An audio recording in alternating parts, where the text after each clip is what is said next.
Siksik sa mga bagong balita. Brigada Balita Nationwide.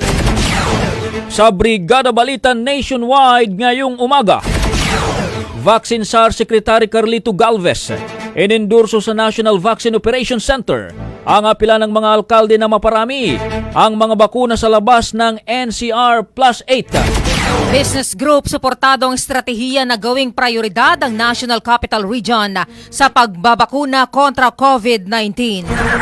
Headlines. Vaccine supply naman ng Pilipinas babalik sa normal sa June 14. Amerika pinalawig pa ang pinaluwag ang travel advisory nito para sa Pilipinas. Mga miyembro ng NPA na responsable sa landmine na nakapatay sa magpinsan sa Masbate, pinasusuko ng gobyerno. Mga abogado naman ni Senadora Laila De Lima naghain po ng kasong kriminal laban sa ilang witnesses sa drug case na kinakaharap ng senadora. Headlines. At halos 200,000 empleyado na display sa buong bansa mula Enero hanggang Mayo ngayong taon ayon sa DOLE. Siksik sa mga bagong balita. Brigada Balita Nationwide. Magandang umaga Pilipinas, Metro at Mega Manila, Luzon, Visayas at Mindanao at buong mundo via live stream sa brigada.ph. Mula dito sa National Headquarters sa Makati City, ito po ang Brigada Balita Nationwide sa umaga. Pinakasariwa, pinakabagong mga balitang hatid ng buong puwersa ng Brigada News FM Philippines. Kasama ang lakas ng Drive Max Plus Herbal Capsule At resistensya ng Power Cells Herbal Capsule. Araw na po ng Huwebes, June 10, 2021. Kami po ang inyong mga lingkod. Ako po si Kabrigada Ley Baguio. Ako naman si Kabrigada Leo Navarro Malikden. Brigada Balita Nationwide. Siksik sa mga bagong balita. Brigada Balita Nationwide. Mga kabrigada, sa ating mga balita ngayong umaga, inendorso ni National Task Force NTF Against COVID-19 Chief Implementer Secretary Carlito Galvez Jr. ang request ng League of Cities of the Philippines na maisamang iba pang high-risk areas sa mga prioridad ng COVID-19 vaccines. Sa sulat ni Galvez kay LCP National President at Bacolod City Mayor Evelio Leonardia, ay sinabi niya na inendorso na niya ang naturang request sa National Vaccine Operations Center upang ito ay ma-evaluate at ma-aksyonan na. Naniniwala si Galvez na kinakailangan ng mabakunahan ang mas marami pang segments ng populasyon para lalong mapigilan ang pagtaas ng mga kaso. Tiniyak naman ni Galvez kay Leonardia na mabibigyan ng sapat na doses ang mga LGUs para mabakunahan ang 100% ng adult population ng Bacolod at ipapamahagi ang mga bakuna ng naaayon sa batas. Kamakailan naman ay nakatanggap ang Bacolod ng 17,000 Sinovac doses mula naman sa Department of Health. Bagong-bago. Brigada Balita Nationwide. Mga kabrigada, nagpahayag ng suporta ang mga malalaking business groups sa estratehiya na mabakunahan kontra COVID-19 ang 40 hanggang 50% ng adults sa National Capital Region at sa mga karatig na probinsya. Base sa datos ay presenta ng Octa Research Group sa business groups na pinangunahan ng Go Negosyo at ng Philippine Chamber of Commerce and Industry ay pwedeng makamit ang population protection at maiwasan ang surges ng mga kaso ng COVID-19 na pwedeng magresulta sa lockdown kung mababakunahan ng 40% ng mga tao mula sa NCR Plus 8. Ipinaliwanag ng Octa na kung mangyayari ito ay bababa ang bagong COVID-19 cases bawat araw sa halos 1,000 para sa buong bansa at 140 na bagong kaso naman sa NCR dahil babagsak ang average daily attack rate sa less than 1 per 1,000 or 100,000. Samantala, sinulong naman ni Presidential Advisor for Entrepreneurship at Go Negosyo founder Joey Concepcion ang pagpapabilis ng pacing ng vaccination kasabay ng pagdating ng milyon-milyong bakuna ngayong buwan. Iginit pa ni Go na kailangan ito upang mabuksan ang mas marami pang sektor ng ekonomiya at maisalba ang mas maraming trabaho at ang micro, small at medium enterprises na nagkakaproblema dahil sa mobility restrictions. Rapido, Brigada Balita Nationwide. Samantala mga kabrigada, yung vaccine supply ng Pilipinas babalik sa normal sa June 14. Si Kabrigada Ernie Napukaw sa detalye ng balita. Kabrigada Ernie, ibrigada mo! Brigada Live Report. Inihayag ni Vaccine SAR Secretary Carlito Galvez na inaasahang babalik sa normal ang supply ng Pilipinas sa COVID-19 vaccine sa June 14. Sinabi ni Galvez na mapupunan ng mga darating na vaccine deliveries ang mga kakulangan sa supply ng ilang lokal na pamahalaan sa labas ng Metro Manila. Ipinunto ng kalihim na merong 3.2 million doses ng Pfizer at Sinovac COVID-19 vaccines ang darating ngayong araw. Bahagi ito ng 11 million vaccines na inaasahang darating sa bansa ngayong buwan. Nasa 12 million doses naman ang inaasahang darating sa susunod na buwan, habang 17 million naman sa August. Ipinunto ng National Task Force Chief na i-deploy ang 60% ng 11 million doses ng bakuna na darating ngayong buwan na papunta sa iba't ibang probinsya, habang mananatili sa Metro Manila ang 40%. Mababatid na darating ngayong araw sa Ninoy Aquino International Airport, Terminal 2, ang Cebu Pacific Flight 5J671 na may sakay sa 1 million Sinovac doses mula sa Beijing. Agad nadadalhin ng mga bakuna sa PharmaServe Express Cold Storage Facility sa Marikina City, habang tinutukoy ng Department of Health ang mga LGUs na makakatanggap nito. Yan ang report natin ng Yami Vet, Batang Lamang. Ito si Kabrigada Ernie Napukaw ng Brigada News FM Philippines, the Music and News Authority. Brigada Balita Nationwide. Samantala mga kabrigada, ang US pinaluwag ang travel advisory nito para sa Pilipinas. Kabrigada Maricar Sargan, ibrigada mo! Brigada Live Report. Pinaluwag ng US ang travel advisory nito para sa Pilipinas na unang inilabas dahil sa sitwasyon ng COVID-19 outbreak sa bansa. Kasunod ito ng pag-alis ng State Department sa 61 bansa mula sa Level 4 o Do Not Travel category upang ilagay ang mga ito sa Level 3 o Reconsidered Travel Destinations dahil na rin sa rekomendasyon ng Centers for Disease Control and Prevention o CDC. Inanunsyo ng CDC kamakailanan ni-revise nito ang criteria para sa Travel Health Notice para lalong matukoy ang pagkakaiba ng mga bansa na may severe outbreak mula sa mga bansa na may sustained ngunit kontrolado na ang pagkalat ng COVID-19. Inihayag naman ng CDC sa advisory nito na kailangan siguraduhin ng mga tao na sila ay nabakunahan na bago bumiyahe patungong Pilipinas. Ipinunto rin ng CDC na kailangan ng travelers na sumunod sa mga rekomendasyon at requirements kabilang na ang pagsuot ng face mask at pagdistansya ng 6 feet apart mula sa mga tao. Iginiit ng CDC na pwedeng mahawaan ng kahit sino ng COVID-19 variants kung hindi sila mag-iingat. Matatandaang noong Abril, hinimok ng State Department ang mga mamamayan nito na wag nang bumiyahe patungong Pilipinas dahil sa health concerns na may kinalaman sa coronavirus. Yan ang report hatid ng Drive Max Adult Herbal Capsule. Tatagil ka. Ito si Kabrigada Maricar Sargan ng Brigada News FM Philippines, the Music and News Authority. Umahataw, Brigada Balita Nationwide. Brigada Balita Nationwide. Samantala mga kabrigada, yung mga miyembro naman ng NPA na responsable sa landmine na nakapatay sa magpinsan sa Masbate, pinasusuko ng gobyerno. Si Kabrigada Jan Bayot sa detalye ng balita. Kabrigada Jan, ibrigado mo! Brigada Live Report.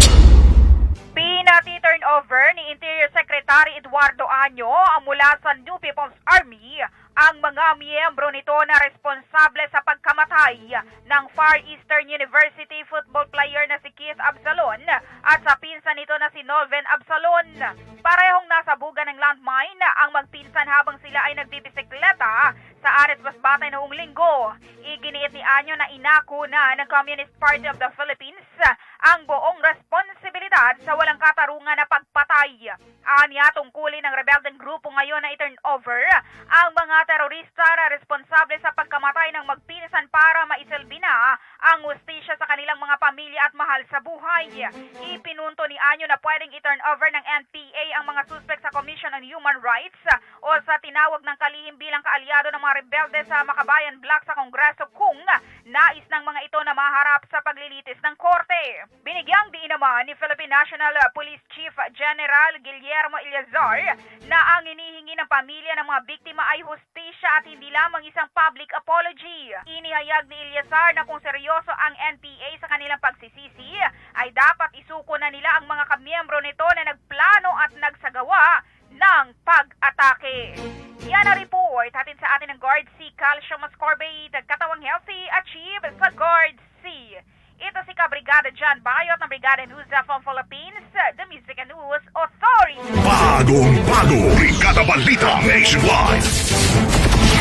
Samantala mga kabrigada sa ibang mga balita, lumabas sa datos ng Department of Labor and Employment na halos nasa 200,000 na mga empleyado ang na-display sa buong bansa sa unang 5 buwan ng 2021 sa gitna ng nagpapatuloy na epekto ng COVID-19 pandemic sa maraming negosyo.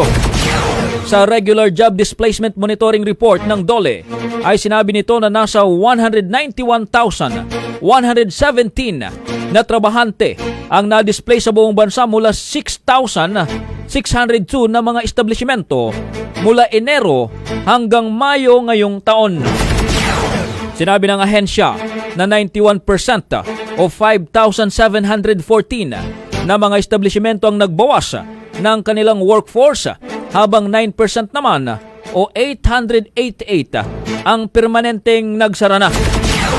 Nairehistro naman sa National Capital Region ang pinakamaraming bilang ng displaced workers na pumalo sa 114,178 habang sinundan naman ito ng Region 7 na may 20,632 na displaced workers.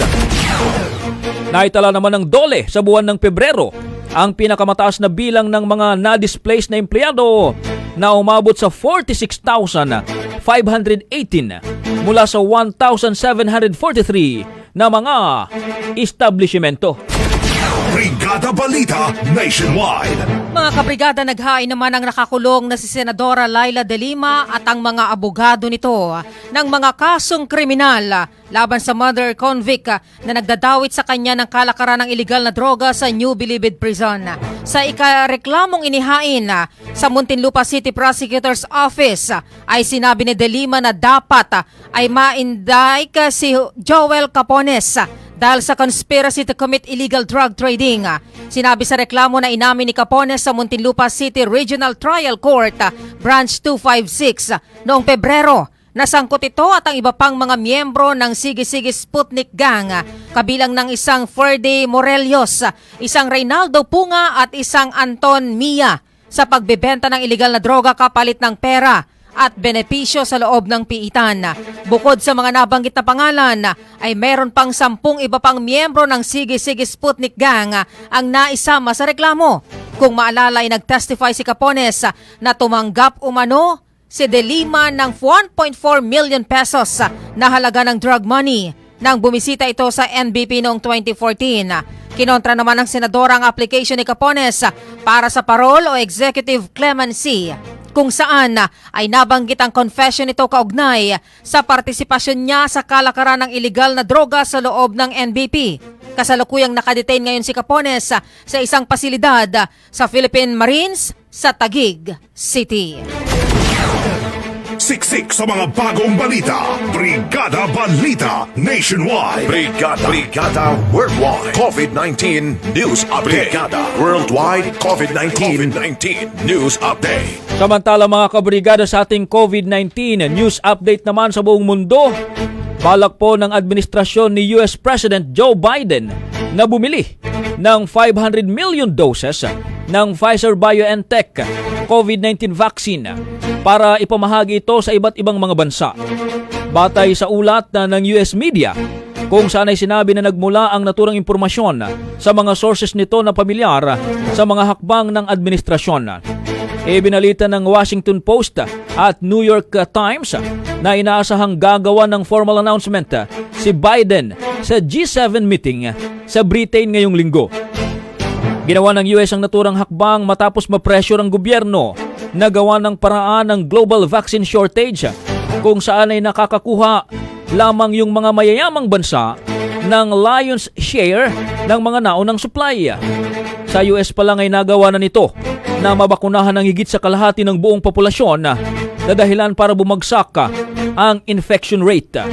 Una nang nagpahiwatig si Biden na mayroon itong announcement bago ang kanyang pagsakay naman sa Air Force One na papunta sa Britain para makipagpulong sa mga lider ng grupo ng Seven Nation o G7.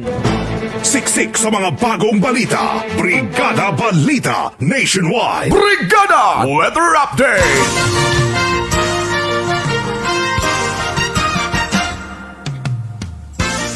Mga kabrigada, asahan na pong mas uulanin ang buong bansa sa susunod na 24 oras dahil sa epekto ng monsoon trough. Ipinaliwanag ng pag-asa ng monsoon trough ay ang pagtatagpo ng habagat mula sa Southern Hemisphere at trade winds naman sa Northern Hemisphere na maaaring magdulot ng kaulapan at pag-ulan. Kasabay nito ay sinabi ng pag-asa na meron itong namomonitor na panibagong low pressure area malapit sa Philippine boundary. Ayon sa Weather Bureau, huli itong namataan sa layong 655 kilometers kanluran ng Northern Luzon. Sa ngayon ay mababa ang tsansa na ito ay maging isang ganap na bagyo at mababa rin ang tsansa na tatama ito sa kalupaan. Dagdag ng pag-asa, maliit rin ang tsansa na pumasok ito sa Philippine Area of Responsibility sa may bahagi ng West Philippine Sea. At makalipas ang 24 oras ay unti-unti na itong kikilos papunta sa direksyon ng China.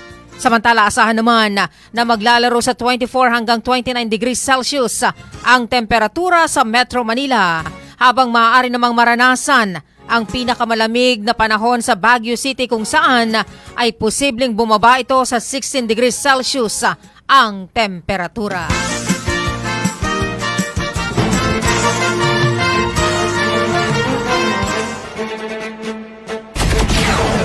Samantala mga kabrigada, sa ating foreign exchange rate update, ngayong Huwebes, ang palitan po ng US dollar sa piso, 47.65 pesos. Canadian dollar, 39.33. Singaporean dollar, 35.96. Japanese yen, 43 centavos. Chinese yuan, 7.46. Saudi Riyal, 12.70. At ang euro, nasa 58.02 pesos. Siksik sa mga bagong balita. Brigada Balita Nationwide. Ang galaw nyo man ay mabilisan. Sa mga bagong balita, hindi ka mapag-iiwanan. Brigada Balita Nationwide. Sa umaga. Brigada Balita sa umaga. Power Cells Flashback #1 song. Power Cells Flashback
Power Cells Flashback number 1 song. Power Cells Flashback number 1 song. At mga kabrigada sa buong bansa, inyo pong napakinggan ang Brigada Balita Nationwide sa umaga. Mga trending na balitang kinalap ng Brigada News FM Philippines, katuwang ang Drive Max Plus, Power Cells, NutriCleanse, Guard C, Fast Relax, Curamed, Maxan Coffee, Drive Max Coffee at ang Yummy Vit. Na available po sa lahat ng branches ng Watsons, South Star, Generics Pharmacy, Rose Pharmacy at Brigada Pharmacy nationwide. Para sa Brigada News FM ng Brigada Mass Media Corporation, the biggest marketing media company in the country. Kami po ang inyong mga naging lingkod, Kabrigada Leo Navarro Malikden. At ako naman si Kabrigada Lay Bagyo. Maraming salamat po sa pakikinig. Mula dito sa National Headquarters sa Makati City. Ito po ang 104.7 Brigada News FM, the Music and News Authority.